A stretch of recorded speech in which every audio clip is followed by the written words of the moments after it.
9h, Good Morning Business.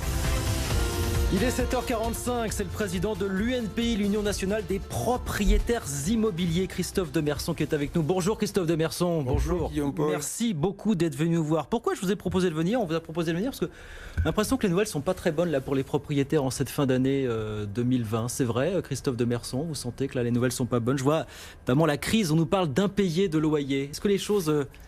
Écoutez, évolue de ce point de vue-là ou pas ? Les impayés de loyer, on regarde ça de près parce que vous doutez bien que ça intéresse les bailleurs. Bien sûr. On ne peut pas dire qu'il y a de signal vraiment fort. Il n'y a pas de chiffre officiel. Il n'y a pas de chiffre officiel. Non, mais on regarde ça de près. La ministre fait un point avec nous régulièrement. Et tout le monde s'accorde à dire que pour le moment, bien sûr, il y a légèrement, mais il n'y a rien de, honnêtement, il y a rien de grave pour le moment de ce côté-là. Je pense que l'amortisseur social a joué son rôle. Et on attend de voir ce qui se passera l'année prochaine. Mais pour le moment... Bon. Ça va. Pour l'instant, ça va. Voilà, on touche du bois. MaPrimeRénov', dont vous ne bénéficierez pas finalement le 1er janvier. Coup dur, disent certains, parce que beaucoup de propriétaires, de bailleurs avaient entamé des travaux ces derniers mois dans cette perspective et espéraient toucher la prime. Et apparemment, pour certains, il faudra attendre quelques mois encore. C'est vrai, ça aussi ? Quand on dit quelques mois, c'est peut-être au mois de juillet. Peut-être jusqu'à juillet, donc ça fait plus de 6 mois. Peut-être ça veut dire que c'est pas tranché. Ça veut dire que j'ai pas encore lu la date officiellement quelque part. Mais c'est vrai que c'est dommage parce que MaPrimeRénov', c'est un beau projet. L'enjeu énergétique, il est là. Les propriétaires en sont conscients. Les pouvoirs publics en sont conscients. Tout le monde en est conscient. Nous, ce qu'on veut, c'est loger des locataires correctement, que tout se passe bien. Et nous, on a joué le jeu de MaPrimeRénov'. On est d'accord, il faut y aller. Il y a un bel enjeu, c'est un bon projet. Dû à quoi ce retard là ? C'est la tuyauterie administrative ? Je pense que c'est la tuyauterie administrative. Nous, on n'avait pas vu les choses comme ça. Nous à l'UNPI, on a joué la confiance avec la ministre. On lui a dit d'accord, on y va.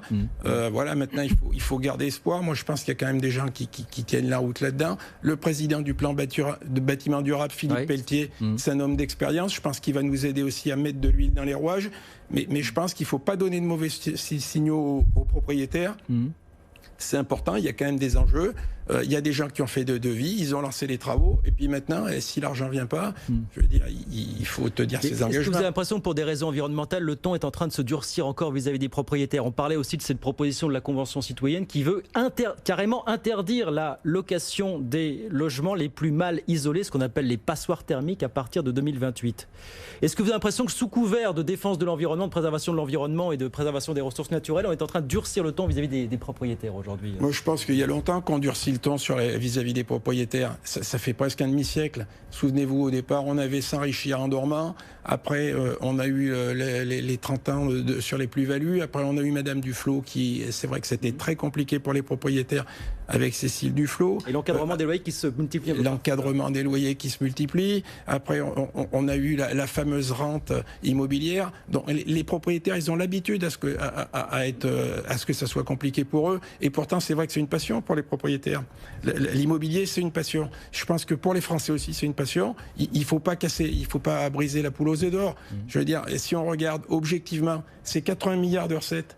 L'immobilier, c'est 80 milliards de recettes. Je veux dire, laisser les gens travailler, donner de la confiance, que tout le monde ait le sourire, et les choses devraient bien se passer. J'en rajoute une petite, Christophe Demerson, à partir du 1er janvier prochain, tous les loueurs en meublé professionnel seront désormais redevables de cotisations. Ce n'était pas le cas avant. Voilà. C'est vrai. Si c'est nouveau. C'est vrai, voilà, l'immobilier... À partir de 23 000 euros de revenus... C'est vrai, oui, parce que c'est les conditions pour être loueur de meublé professionnel. C'est vrai que c'est des mauvais petits coups qui succèdent.